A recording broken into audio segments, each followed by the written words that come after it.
Welcome back to the channel, friends. My name is Rogan Freewolf, and you are watching The Good, the Bad, and the Bible. Why am I in my car today? Well, don't ask. I've been busy, okay? And I had to get a roommate for financial reasons and such. So, anyways, everything's going fine. And it's rainy outside, so I'll admit it. I've been a little bit lazy. Fine. That's the ultimate reason why I'm doing this in my car today. I've been lazy, and I'm short on time because I have other things going on today, and I really wanted to try and get this out today, or at least tomorrow, Sunday. And do stick around because I have a quick message afterwards for a couple things I would like to share with you and encourage you to see that I have seen within the last recent couple weeks and months, and feel that it is something that should be shared.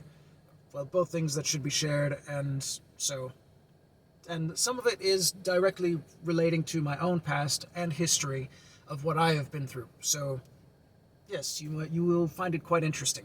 So stick around for after this Bible story. 3 Bible stories.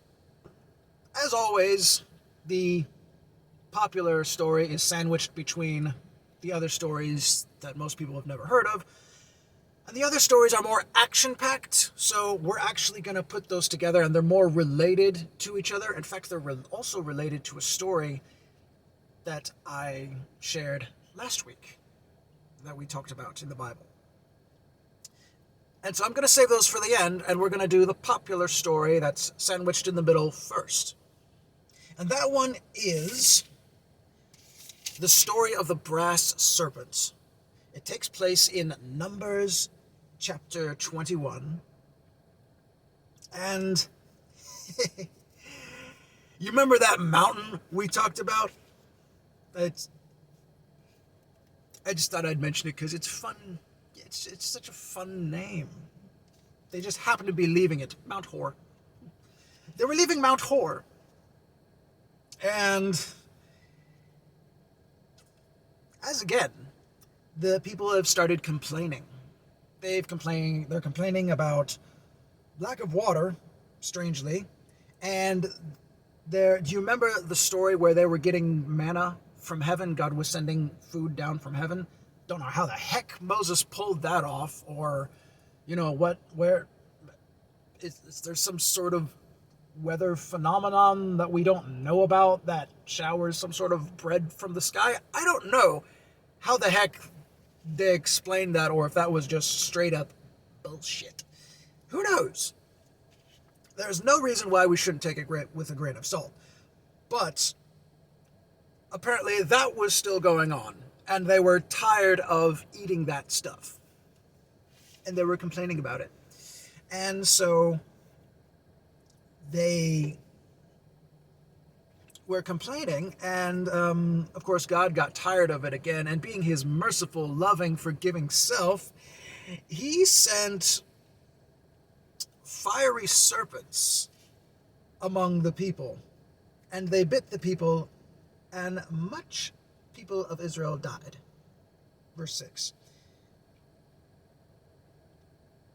It's interesting, it doesn't really say how many people died from this. But people were dying. There were these snakes everywhere that God had sent. This sounds something a lot more easier that a person could have pulled off, or a group of people, perhaps. Or perhaps someone who knew from spending time in the wilderness beforehand might have known where to lead people through a place that was full of venomous snakes, where the venom made it feel like they were on fire, like they had fire in their veins. There's actually snakes, or at least there is venom. I don't know if there are snakes, but it's quite possible. But there's venom and poisons out there that can kill you that makes it feel like you have fire in your veins. That's a real thing. So it's not outside the realm of possibility that this story could have actually happened. We just may not be getting quite all the details straight. But the people, they did the whole, oh, we're sorry, please, Moses, tell God to take the serpents away. And interestingly enough, God does not take the serpents away or tell them to leave the area where the serpents are maybe staying, but instead he tells Moses to create a brass serpent and to put it on a stick. Which is rather curious because earlier God, especially in the Ten Commandments, made a really huge point about not making graven images, like idols, to bow down and worship to like other nations around them did. This God seemed to want to have a imageless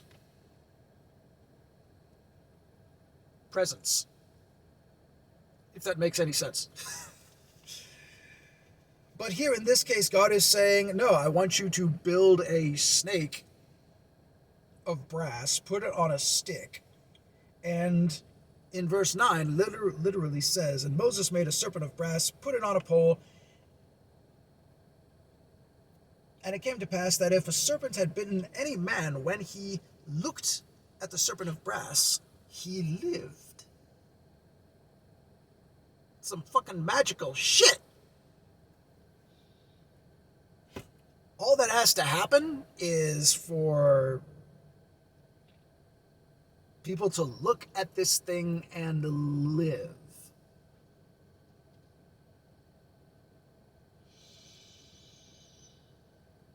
I'm gonna call bullshit. That's extra. Like, we're talking like physical venom in your veins.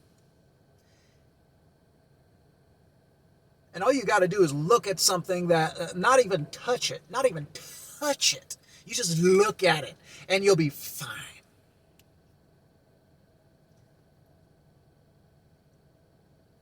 Was this venom like not very deadly? Like, were some people dying of it and some people not dying of it?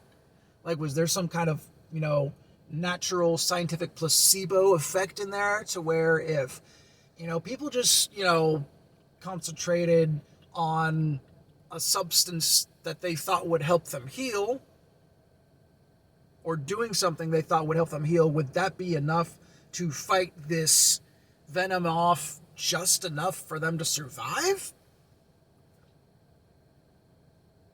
I don't know. I mean, this could be an extinct type of animal too that no longer exists.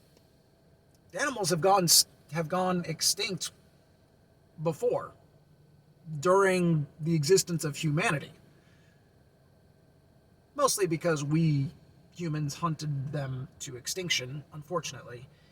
But, so, I mean, extinction isn't really it's not a foreign thing. It's completely possible that there was some kind of snake with very weak venom that didn't always kill its prey.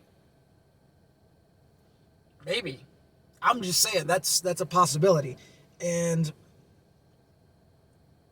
But I mean, to say that a placebo effect alone could save someone from venom and death, I don't know if placebo effect is that strong.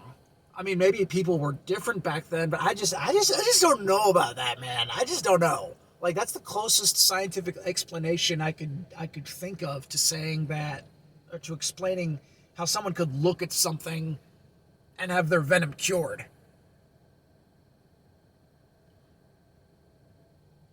That's the best I got. Otherwise, there's either the details of the story are different, or yeah, there's something off.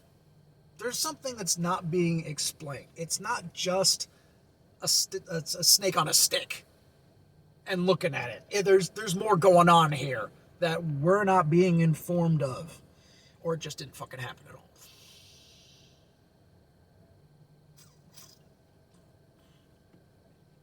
It's a possibility.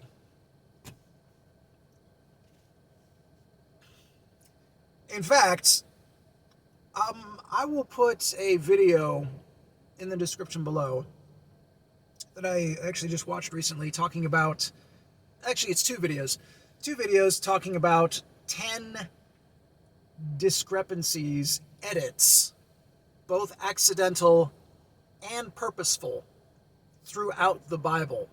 Changes that were made, additions and removals. It's quite fascinating. I think you'll enjoy it. Check it out in the description below. So I'm feeling there's more to this story than what we're getting. Maybe there's more in other, like the Papyrus 6 or whatever the other books are called that contain these stories, but definitely something off here. So enough of this story.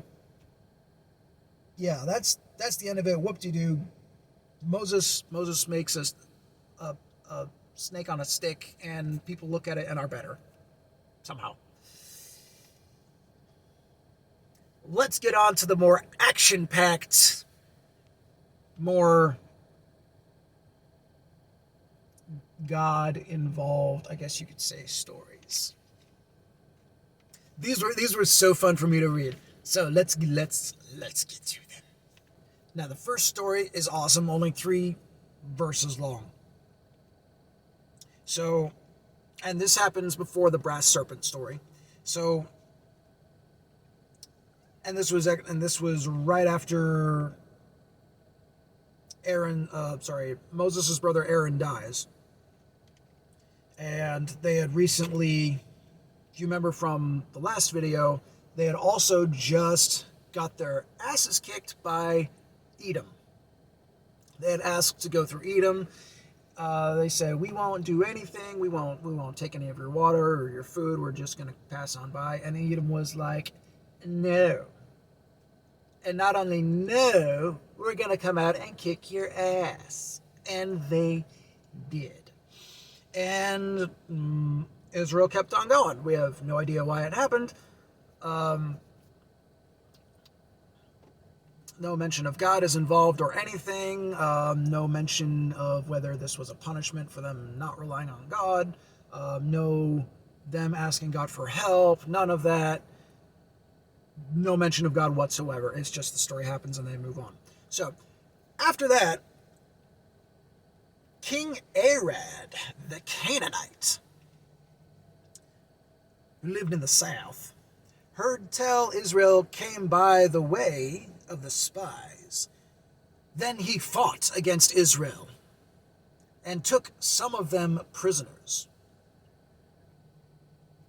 So he heard that Israel was kind of easy to beat, decided to come over, kick their ass, took some prisoners.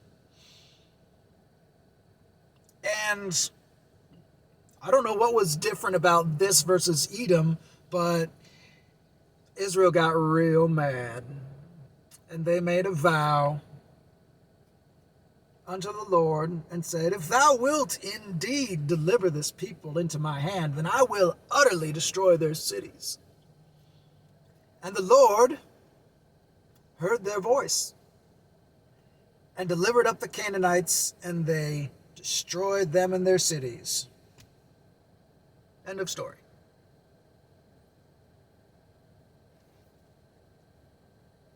I wonder why that didn't happen in the other time when Israel's butt got whooped. And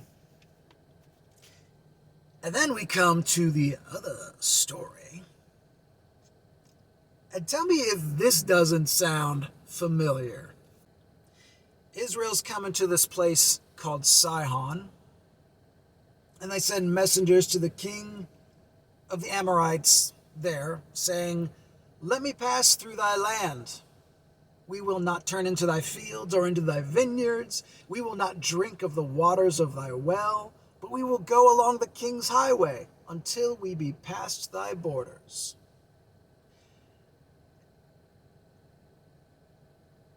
Ring any bells? Well, maybe this will. And Sihon would not suffer Israel to pass through his border. But Sihon gathered all his people together and went out against Israel into the wilderness. And he came to Jahaz and fought against Israel. That's exactly what happened the first time.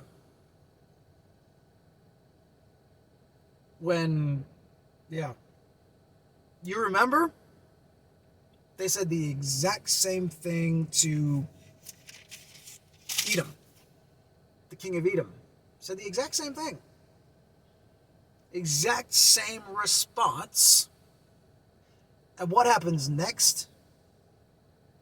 Well, Israel smote him with the edge of the sword, aka kicked butt, and possessed his land from Arnon unto Jabbok. A whole bunch of land. Just sum it up with that.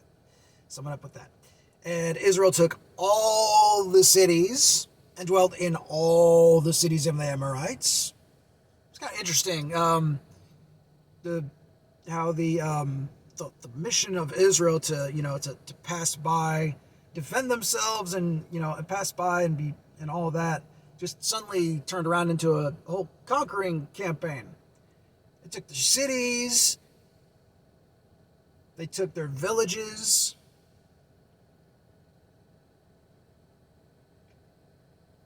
they took everything. They're like, you guys do happen to have some nice land here, so since you tried to fight us, and since they're somehow poorer fighters or something, which is really interesting because they make it a point to say in verse 24 that the border of the children of Ammon was strong. Like it was, I'm guessing maybe that meant it was good terrain for defending. So I don't know if maybe they were just poor fighters and Israel's was just had gotten better at fighting by then. I don't know. But, of course, they contribute victory to God, and they go on to fight more kings.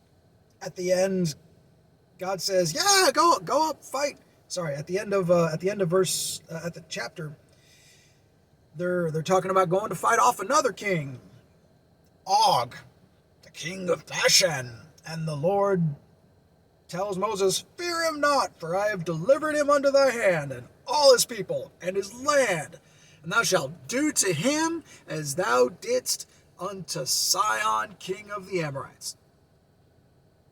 Oh, that Sihon was his name. I somehow missed that the whole time. Blame it on the weed. And so they smote him and his sons and all his people until there was none left him alive. And they possessed his land.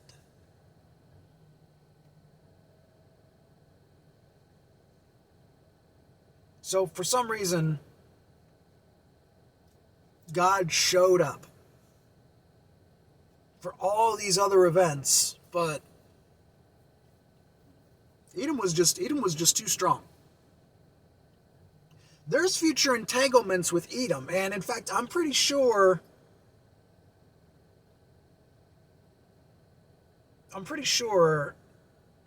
they have some battles, and Israel wins at least a few times against Edom. And of course, they contribute that to God and everything. But Edom is actually like a rival of Israel for a lot of the time, and they're very difficult for Israel to beat. That's the reality of it.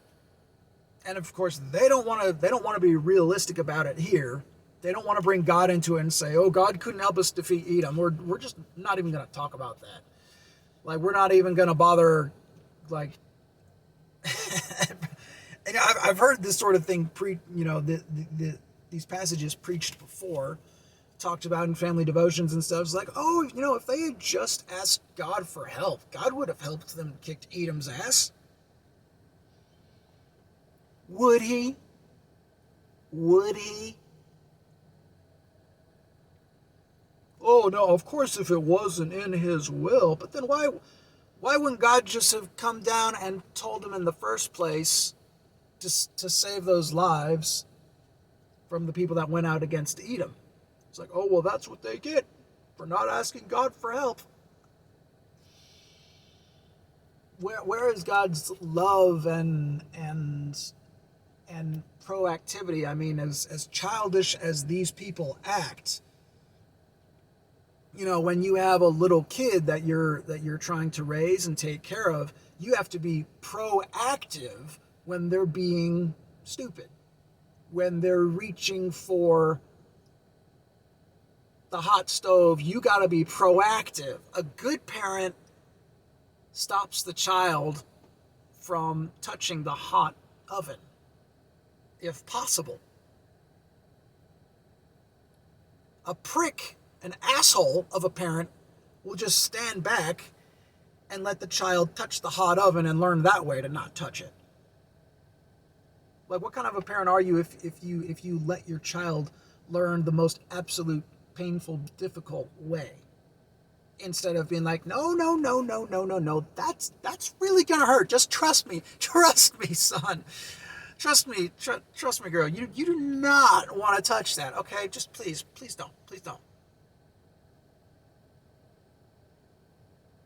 Like, why couldn't God be that loving and forward if he's that literal and that magical, straightforward and flashy of a being? If he can do that, you would think he should be doing that. But something, it seems something is clearly off here. Something is not lining up. I mean, God's telling them to make an image to look at and trust in instead of himself.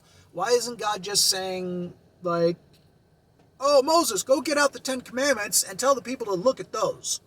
Like, that would actually make more sense. Yeah, because God literally writes with his finger, well, supposedly, on the first set of stones that Moses broke, conveniently. And then Moses had to go make a second pair. But, God could have said, Moses, go get the second set of tablets that I told you to make after breaking my first pair, and tell the people to go look at that pair of 10 Commandments, hold it up, and when people look at it who are bitten, they'll be cured. But why didn't God say that? Because that would have been a much more direct representation of God, instead of a brass serpent, an image. I mean, what if God could have easily said, hey Moses, make a golden calf and put it on a stick. He could have said, make a sheep and put it on a cross. There's a million other animals he could have said. A sheep would have actually made the most sense, given the Christian narrative. But it's a serpent. It's the very thing that's biting them. There's obviously some sort of necessary reason that it has to be that image. And also a serpent. It's a serpent that tricked Eve into eating the tree of knowledge of good and evil in the first place. It's a serpent that's biting people here. Well, serpents. And it is a serpent on a stick that simply has to be looked at for some reason. But it's a serpent that is the Savior. Very interesting. After God says, thou shalt have no other gods before me, do not make any graven images. And people eventually worship, like there's a future story in the Bible where people eventually worship the brass serpent. And God commands for it to be destroyed, or someone takes it upon them. I can't remember which. but it gets destroyed because people are worshiping it. So if God knew that was going to happen, why didn't he just have Moses destroy it after it was done here? And what makes this graven image and looking at it for healing different than, like, how is that any different than what other people do for their own religions when they look to their own spiritual beliefs for healing and such?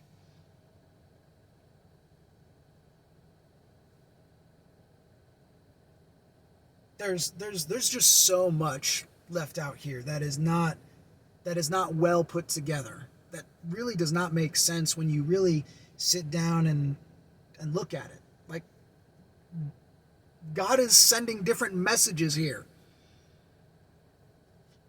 And the writers are being rather convenient about when they decide to talk about God and when they don't, in their victories and losses. If they have losses, but they bounce back and win in the end, include God. If they have straight up victories, include God. If they're just straight up beat and they can't do anything about it, all right, we'll make a note that it happened, but we're not going to say anything about God. Yeah. And we're just going to move on to the stories where we won because God helps us in those times.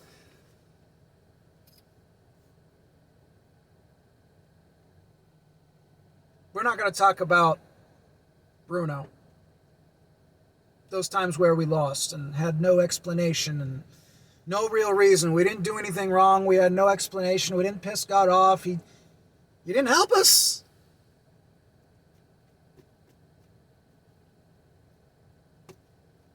We have nothing to say. We have nothing to say. Nothing to add for those stories. No explanations. Let's go talk about the good times. Let's focus on let's focus on the brass serpent and not ask questions.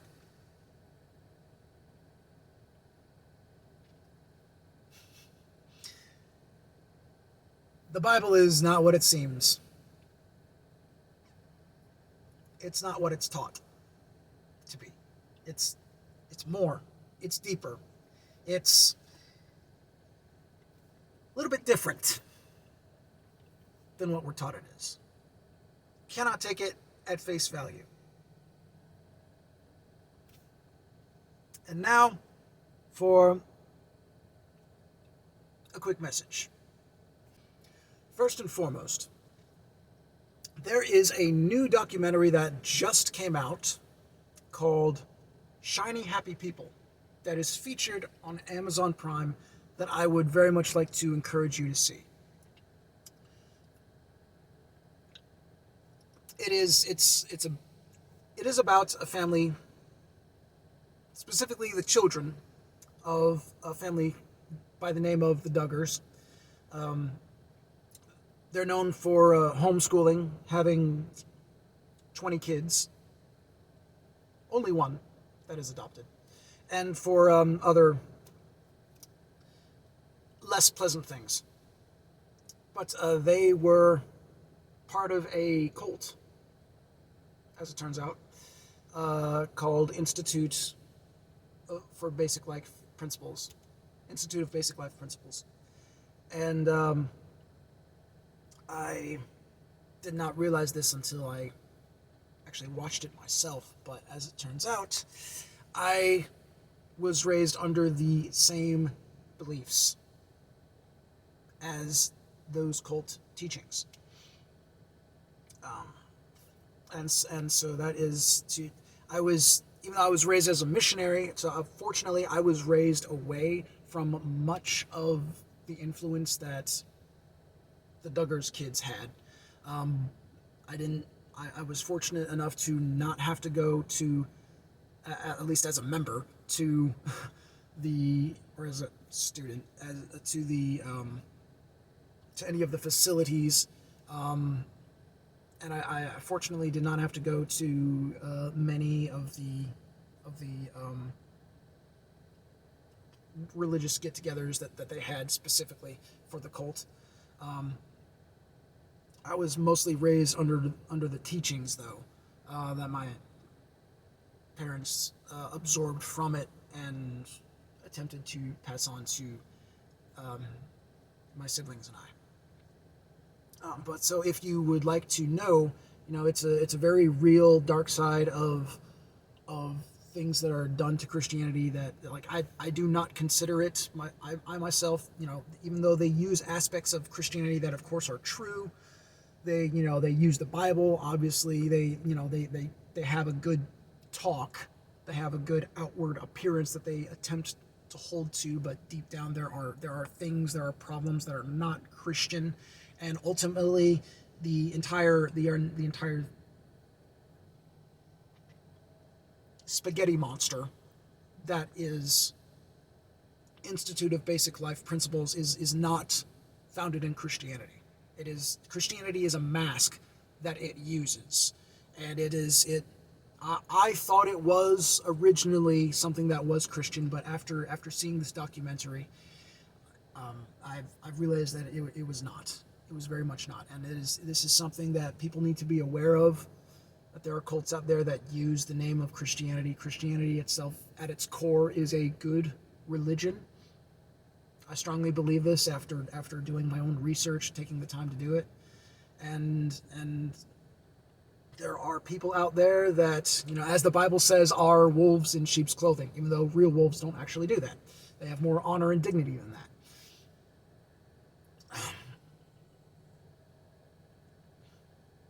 And that use of terminology irks me. But so yes, please watch that documentary, and please learn what to watch out for in cults. Do your own research, learn about that stuff, because it will benefit you. It will, if you're or even if you're not going to have children someday, this is something worth knowing about, because you don't want to be caught up into a cult, or who knows, you may already be in one and not even know it. It happens to the best of us, literally.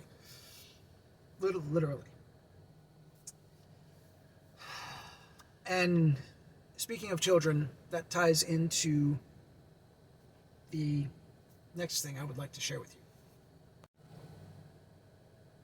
Just this past month, as of the 4th of July, I believe, there was a film that was released in theaters, and I've listened to several podcasts about it.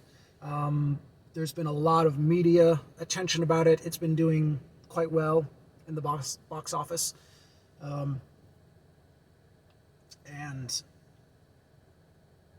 it's been getting crapped on a lot in news media, mainstream news media. I don't believe I have to say what the name of this movie is, because the mainstream news media is doing a fantastic job of advertising the name of it already, and just to screw with the algorithms that much more, I'm not even going to say the word or what the movie is about, but you know what it is. It has surpassed the financial income of what was expected for the 4th Indiana Jones movie. I really liked that series back in the day. I haven't gone to see that one, but I've heard it's. But I'm not here to talk about it.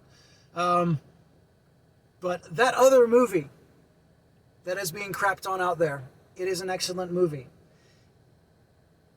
It will take you to a dark place. It will make you question yourself. It will make you aware of things that you need to be aware of.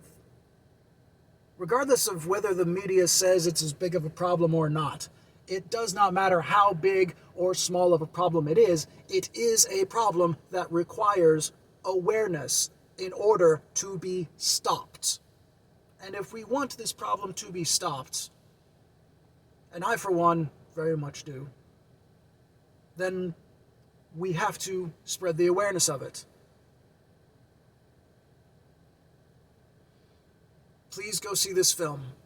The people that made it are directly connected to the people that save children from this problem.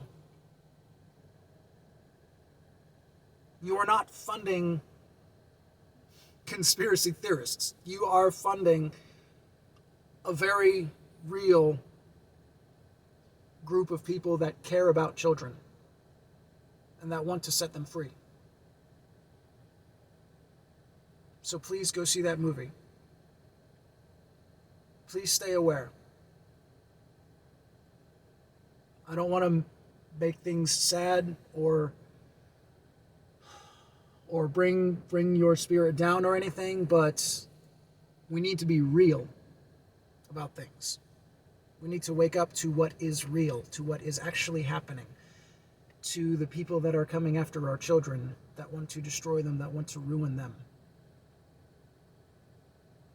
And we must protect them at all costs.